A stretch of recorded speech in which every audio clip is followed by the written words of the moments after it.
New South Wales Police could lock down Sydney's CBD on Sunday ahead of a planned pro-Palestine rally using powers not seen since the 2005 Cronulla riots in a bid to avoid a repeat of the scenes at the Opera House on Monday night.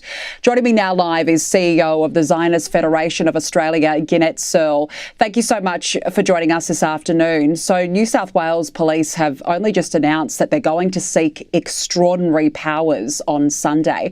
What's your reaction to this? My reaction is that it's really sad in Australia in 2023 that this is the situation that we find ourselves in, that people can't feel safe on the streets, and that when a protest is going to happen, that the community needs to be protected from the protesters. I think that's a very sad state of affairs, but unfortunately necessary after what we saw in Sydney only in the last few nights. Does the police response at all allay some of the concerns that the community has about these protests? I think it should. I think that the police have taken a responsible attitude. We've got a protest here, a rally, I should say, a gathering here in Melbourne today, and we know that we're going to be protected by the police. And I think that the community should and will feel comforted by that and secure by that, and will come to show our support.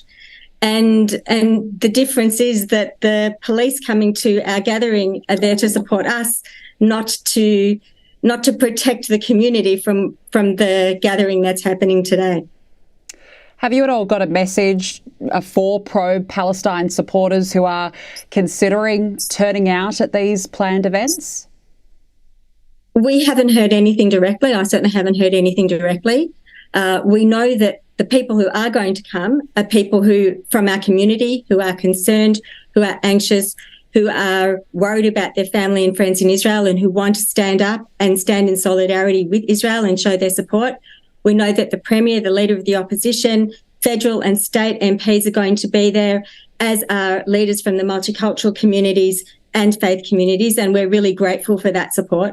And we really invite people who share our concern, who share our solidarity, and share our revulsion at what has gone on and the atrocious terrorist attacks that have taken place from Hamas into Israel.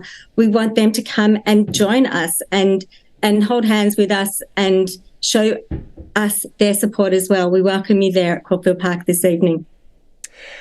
I want to ask you about comments made by ASIO, their warning of the potential for opportunistic violence in Australia following Hamas's terrorist attack on Israel. Do you share those concerns, and how does the community feel about it? Of course, when we hear about reports like that and warnings like that, people are going to be worried. Remember that this is very much a Holocaust survivor community. We've seen that when people say they want to kill Jews, they want to gas Jews, they can mean it. So of course we're concerned about violence erupting. And when you see protests which actually call for that kind of behaviour, it does make people worried and nervous. The warnings are reasonable, but the response is also reasonable. And I think it's also important to know that we can gather safely, we can gather in peace in our own backyard, in Caulfield Park, wherever we choose to gather, and be together, show solidarity, show support for each other, show support for Israel, knowing that the authorities and really the broader community has our backs and is concerned and is determined to keep us protected and strong. The Prime Minister earlier announced that repatriation efforts will begin today.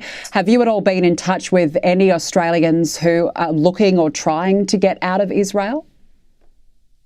So I've been in touch with many Australians who are in Israel at the moment. Most of them are intending to stay there. I haven't been in touch directly with any who are trying to get on the repatriation flights. I know that many are looking at regular commercial flights, have come back and are planning to come back. But yeah, that's a decision for individuals to make, obviously, given their own circumstances. That's something definitely that people will consider. What are these Australians telling you about the situation over there?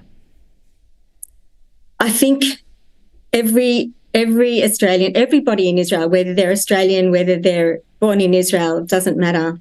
They're worried, they're concerned, they're anxious, and they're frankly quite horrified with what's been going on. Of course, you know, the news has been bad, and every day when we get more news about what happened over the last few days, it just gets worse and worse and more horrific. The Australians that are there are, I think, frankly, quite shocked at the situation that they have to run to bomb shelters every time a siren goes off. They have to run to safe rooms. It's difficult. People who have children, it's difficult to explain that. How do you explain to your children, we're going to wake you up and run you into a safe room? How do you explain to children the actual atrocity that's been taking place here? I think people are struggling on many different levels in Israel, and Australians, Israelis, everybody there is really suffering under the physical stress and the emotional stress and the anxiety that these terror attacks have caused. Just before we let you go, there's calls for Egypt to open up a humanitarian corridor into Gaza to help civilians and hostages, as well as, of course, Australians. How big of a difference would this make, do you think? Look, I think if Egypt were to open up the access that innocent people from Gaza could leave, that would be great. We are also concerned about the population in Gaza, innocent people who are actually suffering under the regime of Hamas as well. They're being mistreated, abused. Their children are being used as human shields, individuals as human shields. They put schools co-located with weapons caches, with terrorist infrastructure. And when terrorists are targeted in Hamas, they're going to be the ones in Gaza. They're going to be the ones who suffer, and it will be fairly and squarely at the feet of Hamas when that happens. It's been a very trying week, Gannett Searle. We really appreciate you joining us. Thank you so much. Thank you. Meanwhile, Israel's Prime Minister